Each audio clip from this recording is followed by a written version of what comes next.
Halo, selamat malam teman-teman. Jumpa lagi dengan saya Bung John LT di channel khusus yang menyajikan informasi, ulasan dan analisa seputar sepak bola, baik sepak bola nasional maupun sepak bola mancanegara. Untuk teman-teman yang baru menemukan channel saya di YouTube, mohon dukungannya untuk like dan subscribe agar channel saya bisa berkembang ke arah yang lebih baik lagi dari sekarang ini, teman-teman. Bila sudah, mari kita lanjut langsung masuk ke topiknya. Jadi topik kita malam hari ini adalah perubahan jam kick off Indonesia versus Irak adalah bukti kecerdasan dan kejeniusan seorang STY. Begini teman-teman, kita tahu jadwal semula pertandingan antar Indonesia versus Irak ini kan direncanakan berlangsung pukul 19.30 waktu Indonesia Barat di hari Kamis tanggal 6 Juni. Namun atas permintaan Coach STY, maka pertandingan tersebut dimajukan ke jam 16.00 waktu Indonesia Barat.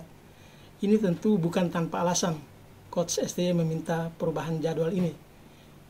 Teman-teman perlu ketahui bahwa di waktu yang sama, di hari yang sama, terjadi juga pertandingan di grup F antara Filipina versus Vietnam yang diselenggarakan di Manila. Vietnam akan menantang Filipina di rumahnya. Jadi teman-teman, Coach STY meminta perubahan jadwal ini. Kalau kita analisa, maksudnya seperti ini teman-teman. Kita tahu Indonesia hanya membutuhkan satu kemenangan lagi untuk mengunci tempat di posisi runner up yang tidak akan bisa dikejar lagi oleh Vietnam maupun Filipina untuk menuju ke putaran ketiga kualifikasi Piala Dunia. Maka dengan dimajukan jam pertandingan antara Indonesia versus Irak, lalu hasilnya adalah kemenangan buat timnas Indonesia, maka itu pasti memukul psikologinya Vietnam dan Filipina, karena mereka sudah pasti tidak akan lolos, sehingga permainan mereka atau pertandingan yang akan mereka jalankan 2 jam kemudian dari pertandingan antara Irak dan Indonesia itu sia-sia, karena mereka dua-duanya sudah tersingkir. Jadi itulah psikologi yang mau dimainkan oleh Coach STY terhadap Filipina dan Vietnam. Jadi ini sesuatu yang cerdas, kan sebagai tuan rumah kita boleh dong untuk merubah jam permainan itu teman-teman.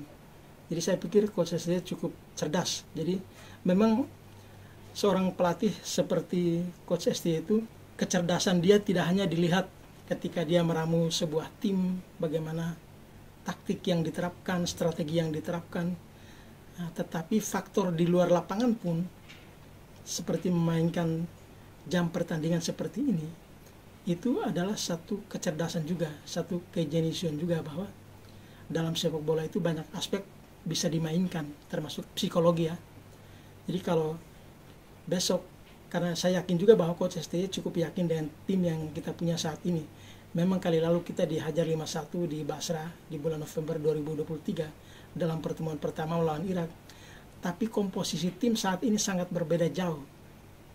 Karena dulu belum ada nama-nama seperti Ragnar Orotmangun, kemudian Tom Haye, Nathan Joaon masuk ke tim yang sekarang ini. Jadi saya yakin Coach STY punya kepercayaan diri yang cukup tinggi bahwa besok ini kita bisa menang lawan Irak. Apalagi Irak akan menurunkan pemain lapis kedua dan juga pemain U23. Itu satu keuntungan besar buat kita. Nah, sehingga saya yakin itu yang menjadi satu alasan juga, menjadi satu perhitungan juga oleh Coach STY untuk merubah jam kick off. Sehingga dengan misalnya kita besok menang lawan Irak, maka kita sudah mengunci satu tempat di putaran ketiga Piala Dunia. Dari grup F kita mendampingi Irak untuk maju ke babak berikutnya, dan otomatis Vietnam dan Filipina harus mengubur mimpi mereka, harus mengakhiri perjalanan mereka di babak kualifikasi Piala Dunia. Jadi itu teman-teman, maksud Coach STY merubah jam kick off. Jadi kecerdasan semacam ini memang harus dilakukan oleh seorang Coach STY yang memang kita tahu dia sangat lihai, tidak hanya di dalam lapangan bagaimana mengatur dan meracik strategi permainan tim, tetapi di luar lapangan itu dia bisa memainkan emosi dari tim lawan. Dan itu yang memang harus dibutuhkan untuk sebuah tim, apalagi seperti timnas Indonesia yang baru bertumbuh dan berkembang sedang bagus-bagusnya. Dan satu faktor lain saya lihat yang ditularkan juga STY ke pemain-pemain timnas kita adalah faktor kepercayaan diri. Kita tahu coach STY adalah coach yang sangat percaya diri.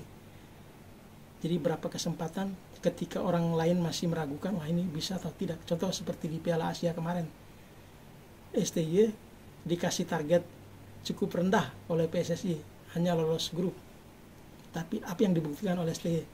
Dia berhasil membawa tim kita lolos sampai ke perebutan tempat ketiga. Dan itu disampaikan sendiri oleh coach STY bahwa saya akan bawa mereka, tim ini, ke 4 besar. Dan itu dibuktikan. Coach STY percaya diri, cukup paham tentang kekuatan timnya, maka dia berani mengatakan itu. Dan kali ini kalau dia lagi-lagi membuat strategi atau taktik, nah itu pasti STY punya perhitungan tersendiri, teman-teman. Jadi kita percaya bahwa coach STY dengan komposisi pemain yang sudah super bagus ini, saya boleh katakan super bagus karena ini perbandingannya adalah dengan tim terdahulu. Nah, kita yakin mudah-mudahan besok ini meraih 2 kali kemenangan, baik melawan Irak maupun Filipina, supaya dengan demikian kita tidak sekedar lolos ke putaran ketiga Piala Dunia, tapi juga ranking FIFA kita akan naik lagi, tembus 127 besar dunia, itu teman-teman. Jadi sekian dulu video saya malam hari ini. Terima kasih teman-teman sudah mampir dan menonton video saya. Bagi yang belum like dan subscribe, ayo kasih like dan subscribe dong, kan gratis, nggak berbayar kan. Tapi itu sangat penting bagi saya untuk terus mengembangkan channel ini, teman-teman. Sekali lagi terima kasih dan selamat malam.